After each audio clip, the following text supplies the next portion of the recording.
doing great wherever you are. So, interesting, out of left field, funny, not haha, but funny, unique, is the story here of Charles Butler. Okay, so this guy, there's a docudrama on Oxygen Network about this guy. And I stumbled onto it. The Sun said, haunting last words and new footage reveals chilling final moments before businessman Charles Butler was stabbed, suffocated, and dumped in river. I'm not going to play the video here. This is on the Sun. If you want to find it, you can find it there. But anyway, new footage has revealed the chilling last moments of a Florida father who was stabbed and strangled to death before his body was dumped in New York River by his new girlfriend's jealous ex. This happened in September 2012. That day, this is him recording himself going down New York City. He evidently had like a daughter. I think both of these may be his daughters. One of them had moved to New York to be a hairstylist, which is something I never have heard or thought of before. Yeah, I'm moving to New York City. Oh, yeah, you can make taco salsa up there? No, I'm be a hairstylist. An exclusive clip obtained by The Sun, the father of three is seen beaming with a self-recorded video, giving his family a tour of his new hood on the streets of New York just days before the gruesome death. Now, here's the thing. It says that he was a Florida businessman. And it doesn't say what he was doing, what business he was in, so which I think is funny. I've looked at a couple sites now and haven't seen it. Maybe I just missed it on this one. Butler, who ran a successful business back in the Sunshine State. I mean, what is this successful business? Does he have a pizza shop? Does he have a Smoothie King? Does he apply suntan lotion on the way? Which, by the way, that is a surprisingly lacking field, and it is impossible to get into. I've offered my services years and years ago to apply suntan lotion onto women as they were getting scorched on the beach. It came to no opportunities. Anyway, he frequently visited the Big Apple to spend time with his daughter, who was living in Manhattan's Upper East Side with the Jeffersons, right? Neighborhood at the time. During one such trip in 2012, he met Anna Lyaznov, and the pair quickly started dating, discussing plans to move in together and get married in the near future. But there would be no exchanging of vows. September 18th, 2012, Butler had been staying overnight at Lyaznov's apartment, where she was seen leaving the premises at 7:40 a.m. the following morning. Just 4 minutes later, a car belonging to her ex-husband was caught on surveillance tape pulling into the garage. Can you imagine that? Man, that's why. Don't get involved, man. Do not get involved. Lyazanov also received a text from Butler's phone containing a brief and bizarre breakup message, which read, "Forget about me. I'm going back to Florida."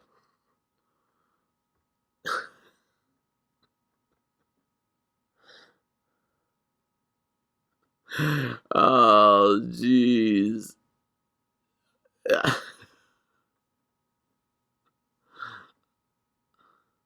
I don't know if that's bizarre or not. It's like, hey, we hooked up in New York. Babe, don't follow me to Florida. Oh, this would change when a decomposed body was found by fishermen in a remote area outside Port Jervis, New York. Because there's no signs of foul play, the investigation was for weeks tested as a missing person or treated as a missing persons case. Body was thrown off a cliff. Now all this is on this docudrama, and I saw this and I was like, man, like maybe we'll find this like so interesting that we have to watch this. And I mean, right now it is pretty interesting. Using a sketch constructed from the skeleton. Wow, that's crazy.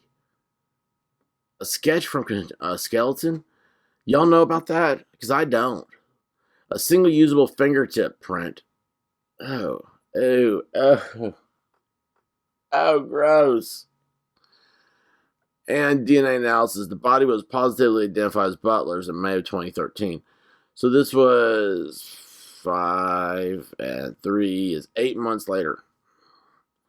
You like that we did math this morning together?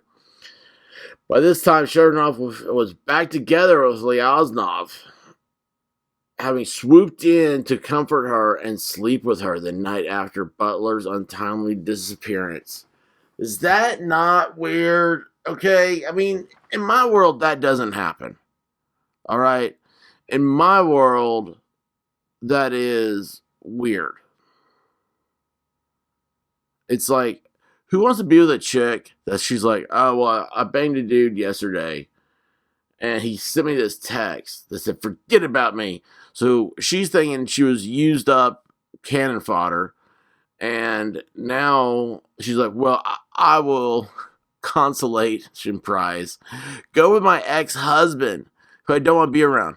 Dude, let me tell you guys, 90% of your problems in relationships are when you've broken up with somebody and then you think, well, I'll go back together with them. That's the stupidest thing you could ever do. I mean, if you broke up for a reason. And whatever that reason is, it's just going to fester and grow. It's like a zit. Just, you don't need a zit. Once you get rid of the zit, get rid of it. It's gone.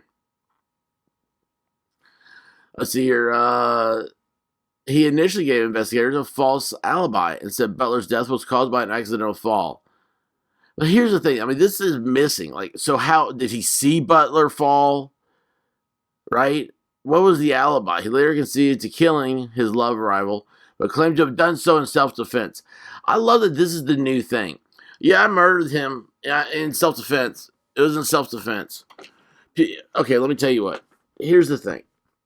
If you do a self-defense killing of another, you call the police immediately. You don't self-defense and walk away. All right? That you'll lose your element there. Driven by jealousy, he stabbed Butler in the back and strangled him to death. Well, it doesn't look like that sounds like self-defense, now does it? He then drove 90 miles and dumped the body in the Delaware River. Oh, man, George Washington would be upset. For his part, he denied having anything to do with the killing, telling the court that he had been framed by police and was sympathizing for the whole family. Now I know police liars, he said. It seems impossible, I know, but I had nothing to do with the crime. As a Russian, I am seen as an enemy of the American people. Holy cow. You know what? That's as good of a defense as anything else he's got. That truly is the way they're treating Russians now. Did you hear that the Boston Marathon, they won't let people from Russia run in it? Is that not bigotry? Holy cow, this guy's using the bigotry defense. This may be a really good thing to watch. The court was unmoved and by Chernev's protestations of innocence, but he was found guilty of Butler's murder. There he is. Well, I love this. It seems impossible, I know, but I had nothing to do with the crime. As a Russian, I am seen as an enemy of the American people. Wow. That is what our media has gone to. People now think they can murder. They can use that as a defense to murder. Wow. Man, that blows my mind. Anyway, guys, what do you think? Have you seen the show? Put comments out. I don't want to see the video. No, don't want to risk getting in trouble. Anyway, have you seen the show? What do you think? Is it worth watching? Is all this just the whole don't stick your pen in the company ink, so to speak, type of thing? Let me know in the comments, and don't forget to hit that like button, If you're not a subscriber, subscribe. And as always, guys, I love y'all. I really do. And till next time, stay safe. Godspeed.